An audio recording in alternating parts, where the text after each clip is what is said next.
네, 올 한 해 내내 고금리가 부동산 시장을 억눌렀죠. 내년에는 미 연준이 기준금리를 인하할 것이다. 그런 시사되는 발언이 나오면서 과연 기준금리 인하가 단행된다면 집값에는 과연 어떤 영향을 미칠지가 내년 부동산 시장에 커다란 화두가 될 것으로 보이는데요. 어떻게 전망하시는지 좀 여쭤보겠습니다. 두성규 대표님, 내년에는 이제 금리 인하한다. 지금 미 연준에서 이미 점도표를 등을 통해서 시사가 됐기 때문에 그렇죠. 내년에 이제 금리를 낮출 거라는 기대감들이 굉장히 차 있거든요. 네네. 그러면 과연 금리가 낮아지면 집값이 반등할까? 이 질문은 또 별다른 얘기가 될 수도 있고 연관된 얘기가 좀 될 수도 있을 것 같은데 어떻게 그죠. 보십니까? 그동안 이제 국내 부동산 시장에서 금리의 영향력이라는 것은 뭐 한 2년 동안 굉장히 이제 강하게 지금 적용을 해왔고 그러다 보니까 향후에 이제 금리 부분에 대한 동향을 두고 이게 앞으로 집값에 어떤 식의 영향을 미칠 것인가 하는 것은 부동산 시장의 말 그대로 화두라고 할 수 있습니다. 그렇습니다. 그리고 지금 국민 모두의 관심사가 아닐까라는 생각을 하게 되는데요. 근데 이제 우리가 조금 여기서 좀 냉정하고도 객관적으로 좀 바라볼 필요가 있다는 생각이 듭니다. 무슨 얘기냐면은 금리 부분과 관련해서 인하 혹은 현재의 금리 기조 자체가 미국의 연준으로부터 정책 기조가 바뀐다고 할 때 그 부분에 대해서 사실은 영향 자체가 우리가 조금 더 깊이 들여다봐야 되는 것은 한꺼번에 예를 들어 지금 미국하고 한미 금리 차가 2%포인트인데 네네. 그 부분을 한꺼번에 낮추지는 않을 거라는 거죠. 지금 연준에서 밝히고 있는 것을 보더라도 세 차례 정도 이상에 걸쳐서 조금씩 해서 0.75%포인트 정도를 낮출 것이라는 이야기가 대세를 이루고 있는 상황이다 보니까 그런 부분들이 과연 시장에 충격파로 다가올 것인가 하는 부분이 조금 하나의 포인트가 될 수가 있고요.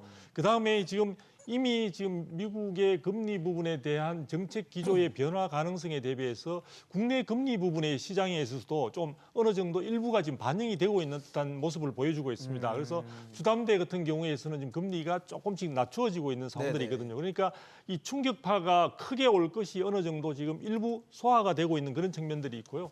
그다음에 이제 금리 부분이 부동산 시장의 가격 부분에 대한 동향과 관련해서 가장 중요한 요소인 것은 틀림이 없지만 내년에 과연 우리 국내 경기 자체가 침체 국면으로 갈 것인지 아니면 회복 국면으로 갈 것인지 하는 것도 굉장히 주요한 이슈가 될 것으로 보입니다. 그래서 네. 그런 부분들이 만일에 어떤 식으로 굉장히 큰 영향력을 유지를 한다면은 지금 금리 부분에 대한 변동에도 불구하고 지금 전체적인 집값은 현재의 하락세 혹은 약세가 이어질 가능성이 있는데 그런가 하면 또 한편에서 우리가 본다면요. 지금 사실은 분양가 부분이 계속해서 지금 오르고 있고 원자재 가격 상승이라든지 지금 건설 인건비 상승 등으로 인해서 건설업체들의 지금 시공과 관련된 수익성 부분이 기대하기가 좀 상당히 힘든 상황에 놓여 있습니다. 그래서 네. 현재 도심의 공급의 주도적인 역할을 하는 재건축 현장에 있어서도 그것으로 인한 갈등이 굉장히 심한 상황이다 보니까 이런 부분 속에서 공급이 앞으로 굉장히 충분하지 못하게 될 가능성들이 있고 당장에 있어서 서울의 내년에 입주 물량 자체도 급감할 수 있는 가능성들이 놓여 있다 보니까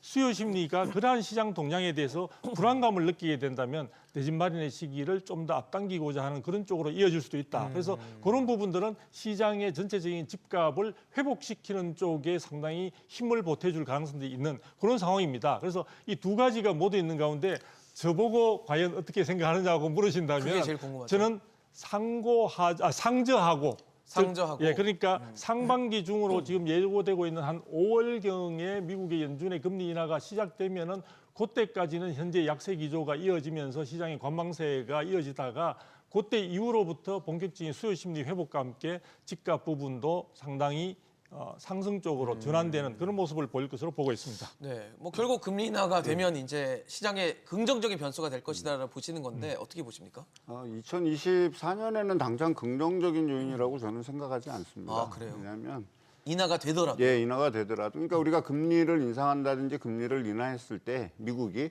한국의 어떤 자산 시장의 어떤 실질적인 영향을 받을 때에는 태평양을 건너오는 시간이 있어서 보통 금리 인하나 인상의 어떤 효과는 한국에서는 되게 후행적으로 나타나는 상황이 있기 때문에 적어도 6개월에서 1년 정도의 시차는 필요하다. 실질적인 금리 인하가 됐네라는 이제 이 소비자들의 인식이 있기까지는 그 정도의 시간이 첫째 필요하고요. 그럼 적어도 내년은 아니네요. 그렇죠. 그리고 이제 두 번째는 뭐냐면 미국이 금리를 인상했을 때가 상당히 인플레이션이 높은 상황이었었잖아요.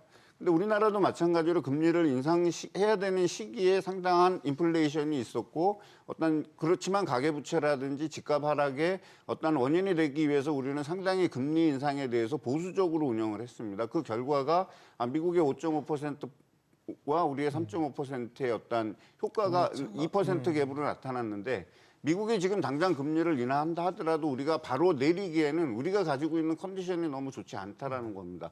또 주택 가격의 폭등에 대한 우려도 또 한 번 나올 수 있을 거고, 그 다음에 이제 가계부채라든지 이런 거에 증가에 따른 어떤 사회적인 반작용에 대한 우려가 있기 때문에 금리 인하에 대한 어떤 부분은 이제 상당히 좀 약할 것이다라고 보여지고. 저는 이제 2022년 연말에 이제 미국의 월가라든지 이런 데에서 많이 대두됐던 얘기가 2023년 상반기에는 금리가 피벗이 돼서 인하 기조로 들어가고 이제 많이 되겠다라고 해서 채권 투자라든지 많은 글로벌 은행들이 했다가 다 폭망하지 않았습니까? 그렇죠. 지금 미국 금리를 인하하겠다라는 스탠스를 취한 거는 지금 경기 상황이 유지된다라면이라는 조건이 붙은 겁니다. 그렇죠. 근데 전쟁이 더 확전이 되거나 그 전쟁의 확전으로 인해서 유가가 인상이 되거나 아니면 경기 상황이 더해서 인플레이션이 높아지게 된다 그러면 미 연준이 금리 인하에 대해서 얘기를 했다 하더라도 상당히 보수적으로 움직일 수밖에 없기 때문에 우리 이런 부분들도 좀 봐야 되고 또 금리가 인하됐다 하더라도 우리 국내적 상황에서 부동산 PF, 그다음에 건설사 부도 문제, 금융공색 이런 난제들이 해결되지 않는 이상 금리 인하에 대한 효과가 즉각적으로 나타나기는 어렵다. 그렇게 말씀드리고 싶습니다.